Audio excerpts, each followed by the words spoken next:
누군가가 스쳐 지나가며 한 말에 마음이 와장창 깨진 경험이 있다. 그런 말을 할 사람이 아닌데 어떻게 저런 단어를 선택했을까?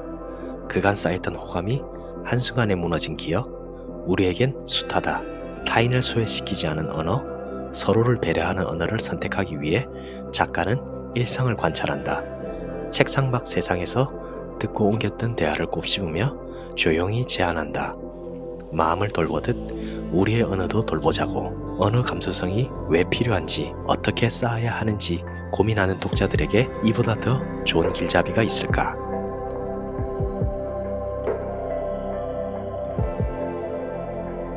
말 한마디 때문에 사이가 틀어지거나 곤란한 상황이 생긴 적은 없으신가요? 나는 좋은 의도로 이야기하지만 받아들이는 상대방은 오해로 받아들여 마음에 상처가 남았던 적도 많습니다. 그만큼 말 한마디의 힘은 매우 크고 천냥빚을 갚는다고 말합니다. 작금의 대한민국 상태도 담화문에 의해 시민들의 분노에 불을 지르고 지금까지의 상황이 온 것이 아닐까요? 오늘은 오랜만에 감성이 묻어나는 도서를 소개하고자 합니다. 말실수가 두려워서 말수를 줄이게 되는 상황, 내 선의가 무례가 되는 사회에서 어떻게 말을 하고 대처할 것인가를 다룬 유승민 저자의 착한 대화 콤플렉스입니다. 저자는 언어와 사람, 마음과 문화의 연결고리를 늘 고민하며 살아가는 인지언어 연구가입니다. 언어는 단순히 글자가 아니라 우리의 문화를 반영하는 것입니다. 이 영상을 통해 우리의 언어는 천냥빚을 갚을 수 있도록 좋아지시길 바랍니다. 겨우 토시 하나로 사랑을 잃은 남자. 이쯤에서 광수를 소개해본다. 나는 솔로에 등장하는 수많은 광수 가운데 지금까지 없다, 앞으로는 모르겠다 사건의 당사자이다. 결혼을 간절히 원하는 솔로 남녀가 모여 데이트를 하기 위해 고군분투하는 방송 프로그램. 그중 16번째로 출연해 16기 광수라는 이름이 붙었다. 그는 운명의 여성 옥순을 만난다. 둘은 초반부터 서로 호감을 내비쳤다. 출발은 순조로웠지만 이내 고비가 닥쳤다. 여기서 기억할 점은 광수가 어지간한 팔랑귀라는 점이다. 주변의 충고나 조언에 쉽게 동요되는 인물이다. 한창 좋은 감정을 가지고 있는 광수에게 누군가 경각심을 가지라고 말한다. 옥순의 마음이 언제든지 변할 수 있으니 긴장하라는 뜻이었다. 제3자인 시청자 입장에서는 참 뜬금없는 충고였는데 당사자였던 광수에겐 달리 들렸던 모양. 갑자기 불안해진 광수는 다짜고짜 옥순에게 달려가 이렇게 묻는다. 혹시 나에 대한 마음의 변화가 있어요? 옥순은 다소 어리둥절하면서 해맑은 얼굴로 대답한다. 아직까지 난 광수님인데 지금까지는 당연히 없죠. 갑자기 심각해진 광수, 재차 묻는다. 앞으로는 모른다? 옥순이 대답한다. 응. 전후 맥락을 고려해보면 옥순의 대답은 앞으로 어떻게 될지 모르겠지만 지금까지는 광수가 좋다는 뜻으로 해석된다. 고백에 가깝다시피 한 옥순의 말을 광수는 오해하기 시작한다. 지금까지가 오늘까지로 둔갑하고 극기야 옥순이가 오늘까지는 나였지만 내일은 바뀔 수 있다고 하더라는 카드라로 변질된다. 이를 지켜본 주변 사람들이 한마디씩 보태기 시작했다. 거봐, 옥순이 마음이 딴 데 가 있네. 근거 없는 첨언으로 광수는 옥순이 변심했다고 확신한다. 결국 둘은 이어지지 않았다. 잘 지내다 갑자기 찬물을 끼얹은 광수의 행동에 지켜보던 패널들도 덩달아 당황했다. 당시 온라인에서도 지금까지와 오늘까지는 한동안 화두였다. 혹자는 광수의 문해력과 자신감 없는 소통을 안타까워했다. 그러나 한 글자 한 글자에 기대고 마는 그의 모습이 그리 낯설게 느껴지지만은 않았다. 뉘앙스와 맥락을 가늠할 수 없는 상황에서 상대방의 의죽을 파악하기 위해 글자 하나에 기대는 모습, 우리에게도 종종 벌어지는 일이다. 지금까지는 당연히 없죠라는 말에 시제는 존재하지 않았다. 우리 사이에 큰 변수가 없다면 앞으로도 문제가 없을 것이라는 다소 막연하기는 해도 지속적인 가능성을 내포했으니까. 그러나 광수가 가졌던 불안감은 모든 문장을 부정적인 방향으로 돌려버린다. 지금까지는 좋아 라는 말은 미래를 포함하지만 오늘까지는 좋아 라는 말은 시한부를 의미한다. 부정적인 마음에 활자에 덧대는 순간 그 말에 대한 해석 역시 부정으로 돌변하는 셈이다. 단어 하나, 조사 하나가 가진 힘은 이토록 미약하고도 장대한 것이다. 말 실수가 두려운 당신에게 좋은 걸 좋다고 말하지 못하는 세상이 되어버렸습니다. 호기심, 걱정, 애정, 관심에서 비롯된 말들에 선을 넘는다는 대답이 돌아오면서부터입니다. 익숙하게 써온 말인데 누군가에게는 무례로 비칠 수 있다고 하니 조심스러워집니다. 무엇보다 어려운 건 어디까지가 넘어도 될 선이고 어디까지가 넘으면 안 되는 선인지 종잡을 수 없다는 점입니다. 불편하다거나 무례하다는 말은 좋은 방패가 되어주기도 합니다. 꼭 필요한 목소리였으니까요. 사적인 영역을 침범해오는 발언에 성차별적인 시선이 가득 담긴 말에 허락한 적 없는 외모평가에 누군가를 따돌리거나 깎아내리는 언어에 경각심을 심어주자는 취지로 사용되어 왔기 때문입니다. 그러나 어느 순간 그 건강했던 취지는 점점 사라지고 불편함과 무례함이라는 키워드 앞에서 사람들은 말을 꺼내다 말아버립니다. 오늘 정말 예쁘다. 아, 요즘 이런 말 하면 안 되지. 오랜만에 휴가 가네? 주말에 데이트해? 아, 사생활이지 미안. 항상 가족처럼 든든해. 아, 가족이란 말에 오해는 말고. 말에 민감해진다는 것은 분명 좋은 징조입니다. 더욱 섬세하고 다채로운 언어를 찾기 위한 과정일 테니까요. 반면 섬세함과 다양성을 존중하는 언어가 까탈스러움과 예민함으로 읽혀버리기도 합니다. 아니, 왜 말 한마디 가지고 난리야? 요즘은 무서워서 말도 못하겠어. 참 불편한 것도 많다. 우리가 점점 말을 잃어가는 사이 내적 물음표는 늘어갑니다. 하루에도 수십 번씩 나만 이상한가? 나만 예민한가? 자문하는 모습. 어쩌면 이 시대의 자아상일지도 모르겠습니다. 즐겨보는 소셜미디어에도 하루에 수백 개씩 새로운 질문이 올라옵니다. 나만 불편해? 다들 어떻게 생각해? 의견을 구하는 글입니다. 아기와 함께 장거리 비행을 가도 되는지, 무슨 폭행, 무슨 장애라는 말이 나만 불편한지, 지하철에서 화장하는 여성을 어떻게 생각하는지, 이전 같았으면 무심하게 지나갈 법한 일에도 다들 의문을 품기 시작합니다. 어쩌면 대수롭지 않아 보이는 질문들이죠. 하지만 그 안에는 세대 차이, 남녀 차이, 문화 차이를 비롯해 센스와 매너, 민폐와 무례, 독점과 다양성, 육아와 커리어, 혐오와 차별까지 우리 사회가 안고 있는 문제들이 오롯이 담겨 있습니다. 어쩌면 이 모든 건 대화가 생략되었기에 생겨나는 간극일지도 모르겠습니다. 서로를 알기 위해서는 언어가 필요한데 주고받아 마땅한 언어가 사라진 사회에서 우리는 살아가고 있으니까요. 우리는 여전히 서로를 잘 모르고 있다는 생각이 들었습니다.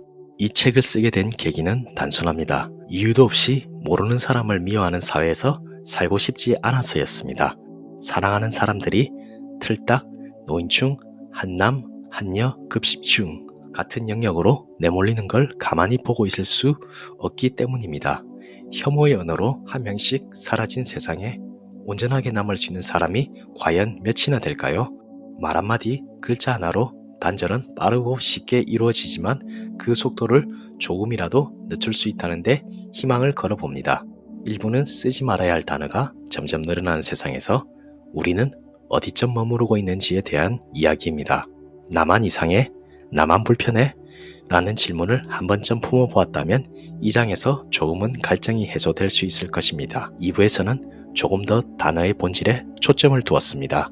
포털 사이트에 곧잘 대두되는 이슈 키워드를 모아 공감해주고 사는 한국 사회, 노인을 둘러싼 다채로운 시선들, 아줌마의 명과 암, 라떼와 꼰대의 비하인드와 같은 이야기를 담았습니다.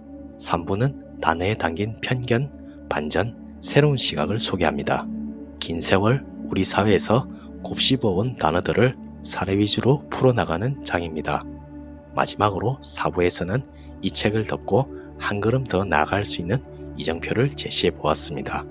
내 선의가 무례가 될까봐 침묵을 선택해버리는 목소리. 그걸 이 책에서는 착한 대화 콤플렉스라 가정해 봅니다. 콤플렉스는 결핍이자 갈구하는 마음이자 불안인 동시에 애정을 대변하는 단어입니다. 시시각각 변하는 선의와 무례의 기준 앞에서 고민하고 괴로워해 본 이들에게 언어의 가능성을 이야기하고 싶었습니다. 말 한마디에 죽고 사는 세상이라지만 해석의 열쇠를 쥐고 있는 건 어디까지나 우리 자신이라는 것. 사람들은 당신이 생각하는 것보다 무해하다는 것. 그렇기에 정답은 없는 걸지도 모르겠습니다. 그럼에도 착한 대화를 지키고자 하는 분들의 갈증이 다소나마 해소되길 바라며 이야기를 시작해 보려고 합니다. 상식에서 벗어난 KXX를 만날 때 예고 없이 훅 들어온 말이었다. 도쿄에 잠깐 머물렀을 때 동네 단골바에 일본인 지인을 데려갔다. 바의 주인과는 오래 알고 지낸 사이였다. 데려간 지인 역시 나와 오래된 관계로 겸사겸사 한잔할 겸 찾아간 날이었다. 바에 도착하니 주인의 지인들이 둘러앉아 있었다. 그는 한 손으로 나를 반겨주며 또 다른 손을 뻗어 그의 지인을 차례차례 소개해 나갔다. 일본 동네 작은 바에서는 흔히 있는 일이었다. 이 친구는 고등학교 동창 이하 A이고 이 친구는 예전에 이 동네에 살았지만 지금은 한국에 있는 아무개야. 간단한 자기소개가 오가며 주인은 음료를 제조하러 주방에 들어간다. 남은 자들은 통성명과 자잘한 잡담을 나누는 분위기. 우리도 인사를 주고받으며 자리를 잡았다. A가 나에게 물었다. 한국에 산다는 건 한국 사람인가? 나는 맞다고 대답했다. 그리고 옆에 앉은 지인에게 시선이 집중됐다. 지인은 다소 쑥스러운 듯 저는 가네다라고 합니다 라며 자신을 소개했다. 그러자 A가 대뜸 묻는다. 뭐야? 조센진 같은 이름이네. 조센진이야. 지인은 살짝 당황한 듯 손살에 치면서도 덤덤하게 잘못된 정보를 정정하기 시작했다. 아니요. 저는 순 일본인입니다. 이름은 가네다 스요시예요. 부모님도 두 분 다 일본 사람입니다. 여기서 끝날 법도 한데 A는 짓궂게도 이름이 딱 봐도 조센진스러운데 진짜 일본인이 맞냐며 비죽거렸다. 지인은 상세하게 자신을 설명하기 시작했다. 이 동네에서 나고 자라 중학교는 어디를 졸업했으며 아버지도 여기가 고향이라는 이야기를 줄줄 읊어댔다. 가만히 듣고 있던 A는 별로 대수롭지 않다는 듯 거참 신기한 이름이네 하고는 이내 다른 화두로 관심을 돌리기 시작했다. 한국인을 앞에 두고 조센진이란 말을 스스럼 없이 하는 사람이 여전히 일본에 존재한다는 사실에 나는 적잖이 놀랐다. 극우단체도 아닌 평범한 시민이 별다른 악이 없어도 내뱉을 수 있는 말이었던가. 제일교포들이 스스로를 조센진이라 소개하는 일은 덜어있다. 한반도가 남과 북으로 갈라지기 이전 일본으로 넘어간 교포들의 조센진이라는 단어는 정체성이자 자부심이기도 하다. 하지만 일본인이 조센진이라는 단어를 쓰는 건 차원이 다른 문제다. 일제강점기 때 사용되던 멸칭이기에 일본인이 사용하는 순간 그것은 차별 언어가 된다. 차별 언어란 어쩌면 그러한 것일지도 모른다. 누가 봐도 명백히 잘못된 언어를 발선하는 것과 그 잘못된 언어를 지적하는 일엔 거쳐야 할 시간이 존재한다. 물론 위트를 섞어 상대방이 무안해하지 않는 선에서 잘못된 점을 전달할 수 있다면 이상적이겠지만 안타깝게도 나에게 그런 침착함과 현명함은 없었다. 오히려 그가 대놓고 비아냥거렸다면 응대하기가 쉬웠을지 모른다. 그러나 은은한 비아냥이 섞인 태도는 언제라도 그럴 의도는 없었다며 돌아설 명분이 된다. 대부분의 차별 언어가 그러하듯 자리에서 털어내지 못한 찝찝함은 마음에 조금씩 누적되고 만다. 공식석상에 오르는 사람이라면 보다 자중해야 할 것이다. 무거운 책임감을 더하는 자리인 만큼 어떤 언어를 선택하는지가 때론 그를 판단하는 기준이 되기도 하니까. 그러나 우리가 흔히 경험하는 일상에서 마주하는 말은 대부분 무거운 책임감을 상실한 채 흘러나오는 경우가 많다. 말은 주워 담을 수 없다는 명백한 진리가 존재함에도 여전히 즉각 주워 담을 수 있는 것처럼 무게를 싣지 않기에 아 미안 실수했네 마치 없었던 일처럼 사라지게 만들어버리는 힘을 가진 것처럼 만약 그 자리에서 단호한 얼굴로 불쾌감을 어필했다면 더 이상 이 바에 오지 않겠다. 방금 그 말은 명백한 인종차별 발언이다. 당장 사과하라 같은 말들을 전달했다면 혹 맞불을 놓듯 일본인을 비하해 부르는 말로 상대방을 자극했다면 그에게 어떤 영향을 미쳤을지 모르겠다. 발화자인 나는 통쾌할지언정 그에게 진의를 전달할 수 있는 방법이 아니란 것점은 어림풋하게 짐작해 볼 수 있다. 몇 달이나 지난 일이지만 나는 여전히 생각한다. 목적은 그와 같은 사람들이 조센진이란 단어를 더 이상 입에 담지 못하게 하는 데 있다. 나의 불쾌감을 전달하는 건 우선순위가 아니다. 어떻게 해야 저 단어를 사라지게 만들 수 있을까? 여전히 고민은 이어질 뿐이다. 잘 들으셨나요? 저는 이 책을 읽으면서 이렇게 많은 언어와 미묘한 감정, 문화가 섞여 있는지 몰랐고 감탄했습니다. 그리고 추천사를 읽어보니 왜 이 책을 읽어야 하는지도 알게 되었습니다.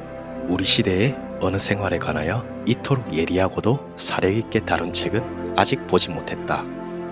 말 한마디 잘못으로 나락에 가는 유명인, 말실수 한 번으로 손절당하는 관계, 단어 하나로 편을 가르며 적대시하기 바쁜 시대에 이 책은 언어행위란 무엇인지를 근본적으로 성찰한다. 저자는 섣불리 정답을 내리기보다는 각각의 언어행위들이 일어나는 상황과 조건을 섬세하게 살펴보며 조심스러운 관찰자의 입장을 견지한다. 그 입장을 견지할 수 있는 건 무엇보다 그가 세상의 수많은 타자를 대하는 공감 어린 태도 덕분이다. 책을 읽고 나면 우리 사회에 논란이 되는 온갖 언어행위뿐만 아니라 매일 말하며 사는 나의 일상과 주변을 다시 돌아보게 된다. 나의 말이 당신과 나 사이를 보다 값지게 이어주길 바라는 모든 이들에게 이 책을 추천한다. 쓰는 언어 하나하나가 민낯으로 펼쳐지는 직업이라 댓글로 지적받고 황급히 수정하며 가슴을 쓸어내리던 날들이 많았다. 이 시대엔 그게 옳다며 끝없는 검열을 조마조마하게 반복할 무렵 이 책을 펼쳤다. 언어 감수성을 또 확인하려던 마음이 무색하게도 몰랐던 내용이 여전히 가득해 헛웃음이 나오다 긴장이 외려 풀렸다.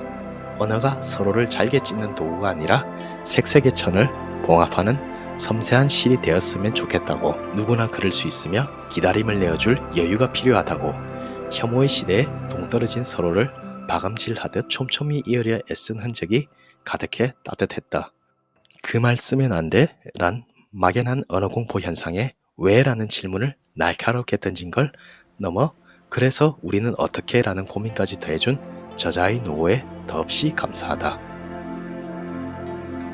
우리가 사용하는 말 한마디, 언어가 이렇게 큰 힘을 가지고 있습니다. 작금의 사태 역시 언어를 적절치 못하게 사용한 것이라고 생각합니다. 여러분은 이 영상을 통해 말 한마디 천냥빚을 갚을 수 있도록 잘 구사하시면 좋겠습니다. 천냥이 얼마냐 물어보시는 분들이 가끔 있는데 조선시대 한 냥이 7에서 8만원 정도입니다. 한마디에 7천만원 이상의 값어치로 그만큼 말 한마디가 큰 위력을 가지고 있습니다. 이상 신압으로 책방이었습니다. 감사합니다.